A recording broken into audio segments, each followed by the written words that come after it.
আসসালামু আলাইকুম বন্ধুরা, আজ আমি এসেছি ঝালকাঠির ঐতিহ্যবাহী নেসারাবাদ মাদ্রাসায়। এই মাদ্রাসা শুধু ধর্মীয় শিক্ষা নয়, শত বছরের ইতিহাস আর সংস্কৃতির সাক্ষী। 1956 সালে মাওলানা মোহাম্মদ আজিজুর রহমান নেসারাবাদী কায়েদ সাহেব হুজুর মাদ্রাসাটি প্রতিষ্ঠিত করেন। এই মাদ্রাসাটি আমাদের দক্ষিণাঞ্চলের প্রাচীনতম কওমি মাদ্রাসাগুলোর মধ্যে একটি মাদ্রাসা। এখানে প্রতিদিন শত শত ছাত্র শিক্ষক ইসলামী জ্ঞান চর্চা করে যাচ্ছেন। হিজর, দাওরায় হাদিস থেকে শুরু করে আধুনিক শিক্ষার কিছু অংশ এখানে পড়ানো হয়। এখানে শিক্ষার্থীদের জীবনযাপন সত্যি অনুপ্রেরণাদায়ক। মাদ্রাসার চারপাশে শান্ত পরিবেশ মনকে ছুঁয়ে যায়। পড়াশোনার জন্য যেন আদর্শ জায়গা এটা। ঝালকাঠি নেসারাবাদ মাদ্রাসাটি বরিশাল বিভাগের ঝালকাঠি জেলার বাসন্ডা গ্রামে অবস্থিত। বাংলাদেশের এটি স্বনামধন্য ও জাতীয় পর্যায়ে শ্রেষ্ঠ শিক্ষা প্রতিষ্ঠান এটি। এখানে দাখিল, আলিম, ফাজিল ও কামিল শ্রেণীতে পাঠদান করা হয়। এই মাদ্রাসার দাখিল ও আলিম শিক্ষা কার্যক্রম বাংলাদেশ মাদ্রাসা শিক্ষা বোর্ড এবং ফাজিল ও কামিল ইসলামিয়া আরবি বিশ্ববিদ্যালয়ে অন্তর্ভুক্ত। মাদ্রাসাটি প্রায় প্রতি বছর সারা দেশের মধ্যে শীর্ষ স্থান দখল করে থাকে। দাখিল, আলিম, ফাজিল ও কামিল সব শ্রেণী মিলিয়ে এখানে প্রায় 5,500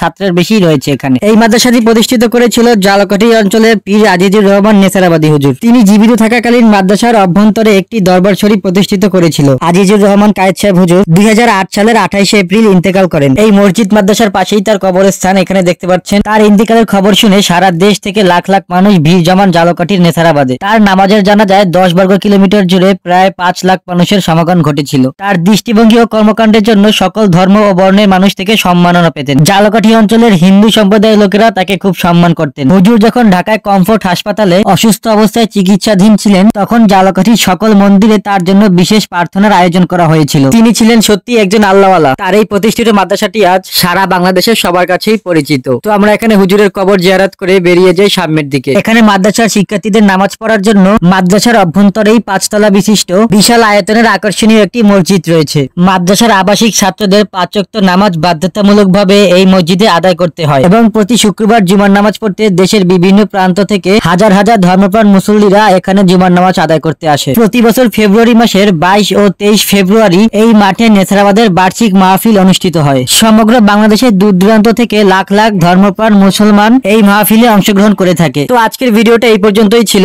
যারা বরিশালের ভিতরে আছেন, তারা এখনো যারা এখানে আসেননি, তারা এখানে এসে একবার দেখে যাবেন এখানের পরিবেশ কত সুন্দর। আজকের এই মাদ্রাসার ভিডিওটা আপনাদের কাছে ভালো লাগলে একটা লাইক করে দিবেন। কোথাও কোনো তথ্যে ভুল থাকলে আপনারা কমেন্ট করে অবশ্যই জানাবেন। যারা ইউটিউব থেকে দেখতেছেন তারা অবশ্যই চ্যানেলটাকে সাবস্ক্রাইব করে দিবেন। তো দেখা হবে নতুন কোনো ভিডিওতে, নতুন কোনো গন্তব্যে। ততদিন সবাই ভালো থাকেন, সুস্থ থাকেন। আল্লাহ হাফেজ।